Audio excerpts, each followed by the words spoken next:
भी पार्टियां फूट सकती है आने वाले समय में, इसे किस तरह से देखते, क्या कहते हैं? बिल्कुल 100% वो जो कह रहे हैं सही बात है। आपने देखा है किस तरीके से एक स्पीकर पोस्ट और गवर्नर की पोस्ट का दुरुपयोग कर भारतीय जनता पार्टी ने अपने ही अलायंस पार्टनर्स को खत्म करने की कोशिश की है। शिवसेना का जब शिवसेना और बीजेपी का अलग अलग हुए थे और हमने सरकार बनाई थी, किस तरीके से धोखाधड़ी से उन्होंने पैसों के बल पर पार्टी को तोड़ा। साथ ही साथ सुप्रीम कोर्ट ने बाकायदा जिम्मेदारी दी थी कि ये लोग डिस्क्वालीफाई होने चाहिए एज पर शेड्यूल 10, पर स्पीकर जो यहाँ पे हैं वो बीजेपी के ज्यादा और अपनी जो पद है, संवैधानिक पद है, उसका कम निर्वाहन कर उन्होंने किसी को डिस्क्वालीफाई नहीं किया।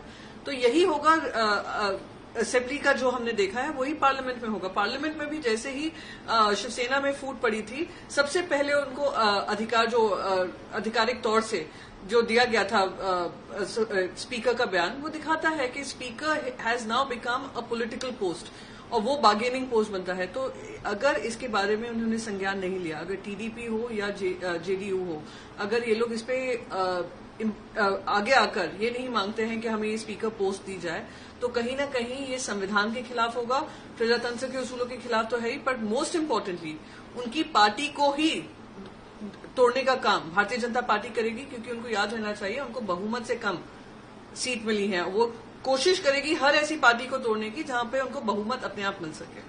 अगर टीडीपी अप्लाई करती है तो शिवसेना सपोर्ट करेगी उद्धव ठाकरे की उनको? हम पूरा इंडिया अलायंस उनको सपोर्ट करेगा, क्योंकि ये हमारे इंडिया अलायंस की बात ही नहीं है, देश की प्रजातंत्र की बात है, देश के संवैधानिक तौर तरीके की बात है।